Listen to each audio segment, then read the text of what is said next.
Voltamos a apresentar Inclusão e Saúde. Voltamos com o Inclusão e Saúde, agora com o quadro O Seu Direito.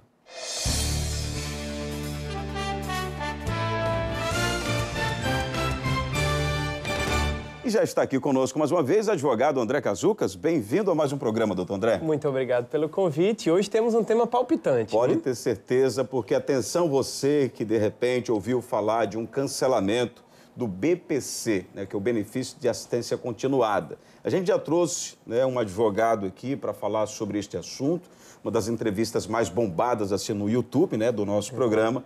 Mas além dessas informações, o pente fino recente que começou a ser feito pelo governo federal, deixou aí mais de 60 mil pessoas de fora desse benefício. Bom, vamos reexplicar o que é esse benefício e olha que essa economia para o governo foi em torno de 670 milhões de reais. No primeiro pente fino já saiu um outro, mais pessoas estão perdendo esse benefício. Por quê? Advogado André Cazucas, primeiro vamos explicar, reforçar o que é o BPC, para quem ele é destinado e depois a gente entra nesse posicionamento do governo federal, que, a meu ver, foi uma medida acertada, pelo menos se os critérios foram bem, digamos, avaliados aí. Mas vamos lá, explicando de novo o que é o BPC. O BPC nada mais é do que o benefício de prestação continuada. Muita gente chama o BPC de LOAS. Por quê? Porque o BPC está previsto na Lei Orgânica da Assistência Social, que é conhecida por LOAS. O BPC, na realidade, ele não é um benefício previdenciário, ele é um benefício assistencial. Por quê? Porque ele não pressupõe contribuição. Então, o indivíduo não precisa estar contribuindo ou ter contribuído para a Previdência, ter trabalhado com carteira assinada e daí por diante. Ele precisa se enquadrar nos critérios que a lei estabelece.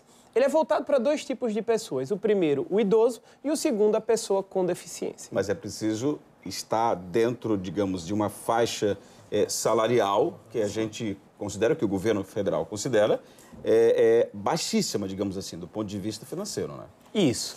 Imagine, é um programa para pessoas que realmente precisam dele. Então, ele serve para o idoso com mais de 65 anos ou para a pessoa com deficiência. Essa deficiência ela tem que ser permanente. Então, o que se estabelece é que ela, durante, no mínimo, 2 anos, ela não tem a condição de acessar o mercado de trabalho, não tem a condição de competir em igual condição com os demais, e a renda familiar tem que ser inferior a 1/4 de salário mínimo por pessoa. A renda familiar? A renda familiar. Então, cada indivíduo da família, somadas todas as rendas, e aí há uma análise pelos assistentes sociais que se encaminham para a casa do indivíduo, fazem esse estudo para analisar se a renda familiar, a soma de todas as rendas, dividida pelo número de pessoas, for superior a 1/4 de salário mínimo, aquela pessoa com mais de 65 ou o indivíduo com qualquer tipo de deficiência que o impossibilite de exercer trabalho, ele não vai fazer jus ao BPC. Agora, essa medida do governo federal encontrou, inclusive, no meio do levantamento, na primeira leva, em torno de 17 mil pessoas que já estariam mortas. Ou seja, que já morreram, mas estariam recebendo o benefício. Olha a que ponto a gente chega. Então, falta o quê nesse caso?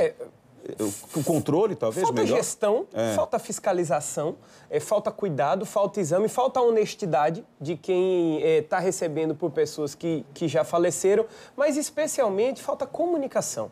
Comunicação do cartório de registro de pessoas naturais que vai registrar o óbito do indivíduo com o envio dessas listas para o próprio INSS, para que chegue lá, faça um batimento, o indivíduo ele realmente recebia, ele fazia jus, mas ele faleceu, então ele não vai mais receber. E a família daquela pessoa que eventualmente recebia, no momento do óbito, ela deve se encaminhar ao INSS para comunicar o óbito para que esse benefício ele seja cancelado. Mas nesse caso, especificamente em relação às pessoas que morreram. O senhor entende, pelo que o senhor está explicando, acho que é até um caminho mais adequado e mais simples, né? Mas se essa comunicação não existe, não funciona. Mas no caso dos outros, né, que, vamos lá, perderam porque talvez não estejam mais nessa linha considerada financeiramente abaixo, ou talvez porque já não tem mais a necessidade, porque eles cruzaram dados. Esse outro tipo de checagem é mais difícil, doutor André? Ou não? O governo já teria como fazer esse controle antes? Não, tanto teria como agora fez. Então, há um cruzamento de dados hoje entre o INSS e a Receita Federal. Inclusive, as receitas estaduais estão começando a, no âmbito dos estados, fazer também esse cruzamento de dados para que se verifique. Porque, afinal, esse é um benefício tão importante, ele é tão precioso àquelas pessoas que têm uma necessidade, que têm uma condição financeira muito baixa, que estariam na linha, muito abaixo da linha da pobreza. Imaginemos um salário mínimo, menos de um salário mínimo dividido por 4 por pessoa. Então, é algo muito baixo, ínfimo, de grande dificuldade de subsistência. O que não se pode é desvirtuar o programa. O programa é fantástico. Aquelas pessoas que não conhecem ou que não sabem se elas se enquadram ou não, elas podem procurar um CRAS, que é um centro de referência da assistência social, e procurar que, com certeza, lá eles vão ter todo o encaminhamento, um guia para saber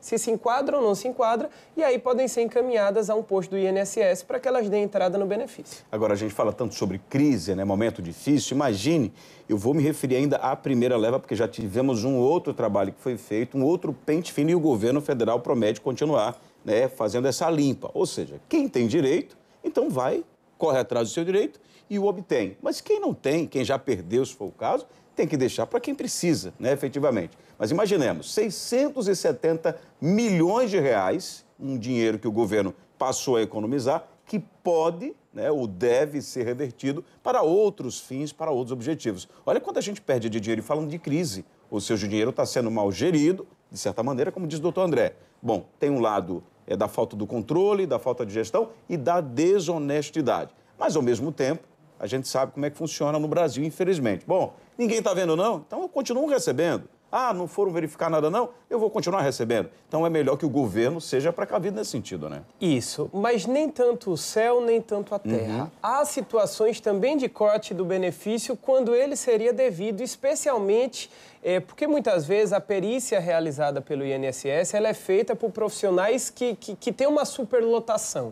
Então, o médico que muitas vezes faz a avaliação da pessoa com deficiência, ele tem metas a cumprir, ele tem uma condição precária de trabalho e, às vezes, o indivíduo ele é avaliado como apto ao mercado de trabalho quando ele, na realidade, ele não tem condições e aí, infelizmente, esse indivíduo ele precisa judicializar, precisa inflacionar o Poder Judiciário com demandas para que ele atenda a um direito que já o assiste. E acaba tendo um valor retroativo para a via receber e daí por diante, que também é prejudicial tanto aos cofres públicos quanto à medida, à política implementada de uma maneira geral. Isso na pessoa com deficiência, mas por os idosos também. Às vezes há uma rigorosidade para você fazer essa checagem e essa perícia, muitas vezes, ela pode ser injusta. Exatamente. Né? Ou seja, tem pessoas que estão recebendo, como a gente constatou aí, que o governo federal constatou, melhor dizendo, e que não deveria mais estar recebendo, seja idoso ou pessoa com deficiência, como também pessoas que poderiam e deveriam já estar sendo beneficiadas e têm dificuldade de comprovar que têm o direito. É difícil, né, doutor André? É difícil, mas eu acredito que, mais uma vez, a gestão solucione isso. A gestão soluciona os conflitos com as perícias realizadas pelo órgão previdenciário, pela autarquia previdenciária, que são objetos de diversas reclamações, tanto em nível administrativo quanto em nível judicial, mas que também se faça, sim, essa checagem, para que pessoas que não fazem jus a esse benefício tenham o benefício cancelado, porque só assim é possível assistir a todos. Não tem jeito, quando você puxa o cobertor para um lado, você vai descobrir o outro. Então, essa política, ela tem um orçamento, é um grande orçamento da União para cobrir essas despesas, mas ela deve ser voltada estritamente àqueles que dela necessitam, àqueles que fazem jus, para que se possa cumprir a justiça. Bom, espero que você tenha aproveitado bastante as informações, porque esse assunto rende mais se a gente for esticar aqui. Com certeza. Doutor André Cazucas, obrigado, hein? Eu que agradeço. É uma satisfação. E só para lembrar, idoso com mais de 65, pessoa com necessidade, pessoa com deficiência que não possa exercer o seu trabalho, renda familiar inferior a 1/4 do salário mínimo, pode procurar um posto do INSS e dar entrada no seu benefício de prestação continuada ou LOAS. Um forte abraço a todos e fiquem com Deus. Bom, depois do quadro Seu Direito, nós vamos acompanhar um vídeo bem curto, de 1 minuto, para você que ainda não conhece a APAE de Aracaju. Por quê? Porque você pode ajudar a essa entidade, porque ela ajuda a pessoas com deficiência intelectual, deficiência física, ou seja, é um trabalho reconhecido. Mas tem gente que ainda não teve a oportunidade de ir lá. Então, se você não foi lá ainda, a gente traz a APAE até você. Acompanhe. Mantemos inúmeros programas e projetos e cuidamos da capacitação dos assistidos. Trabalho na cidadania, APAI Bolsa Família. Aulas de teatro e o grupo de capoeira, serviços que contam com uma nova e bem equipada ala, com 9 consultórios e equipe multidisciplinar para atendimento à psicopedagogia, psicologia, odontologia, fonoaudiologia e terapia ocupacional. A atenção à fisioterapia é um capítulo diferenciado na APAI de Aracaju. Mas fazer filantropia não é uma tarefa fácil. Porque se eu fosse pagar, eu não teria dinheiro para pagar, para suprir a necessidade. A instituição ela depende de filantropia, né? Ela depende de doações para fazer filantropia. A APAI de Aracaju depende muito das contribuições que recebe pelo telemarketing.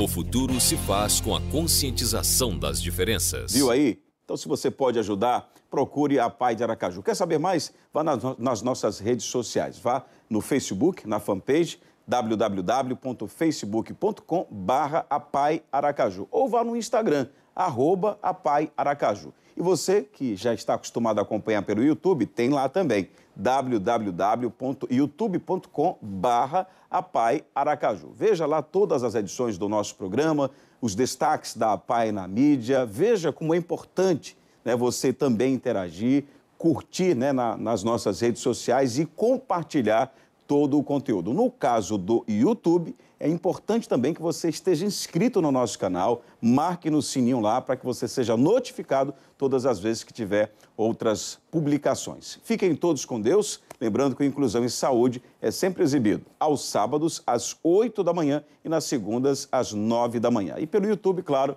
você vai compartilhando aí. Até a próxima edição, se Deus quiser. Você assistiu Inclusão e Saúde, uma realização APAI de Aracaju.